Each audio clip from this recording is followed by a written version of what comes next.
Good morning. It's Friday, July 1st. Thanks for finishing out the week with Top Story. Hop on over to the full World Watch show to check out stories like these. Italy is in the middle of one of the worst droughts in memory.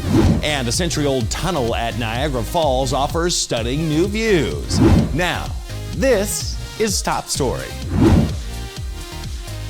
Chinese President Xi Jinping in Hong Kong on a historic anniversary, and there to be sure it's celebrated according to China's version of history.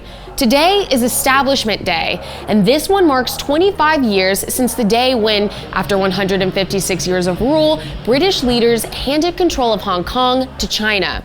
At the time of the handover, Hong Kong was promised 50 years of self-government, which was to continue freedoms of the press, speech, and assembly. None of those freedoms were available in mainland China, which was, and still is, ruled by the Chinese Communist Party.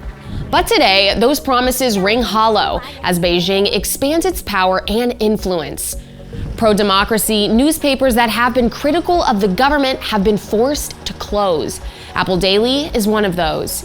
This year, its publisher was thrown in prison, and he may stay there for the foreseeable future, perhaps for the rest of his life.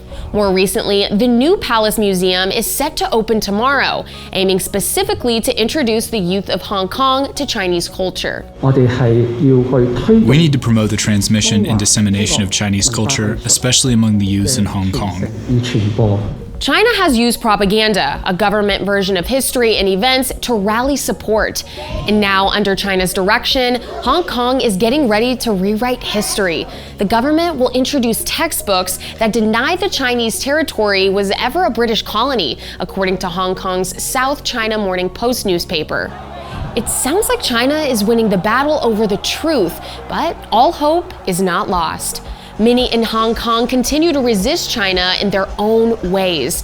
For one resident, that way is by collecting for his own private museum, focusing on the history of the former British colony. Firstly, I think history is quite important to every individual.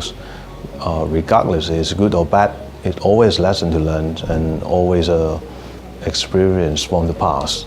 Regarding the colonial history of Hong Kong, I think is the fact and it's parts of Hong Kong. Make sure to check out the full site at worldwatch.news. You can try out the show free for a week. Well, thanks for watching, everybody. I'm the Big Bash. Remember, whatever the news, the purpose of the Lord will stand.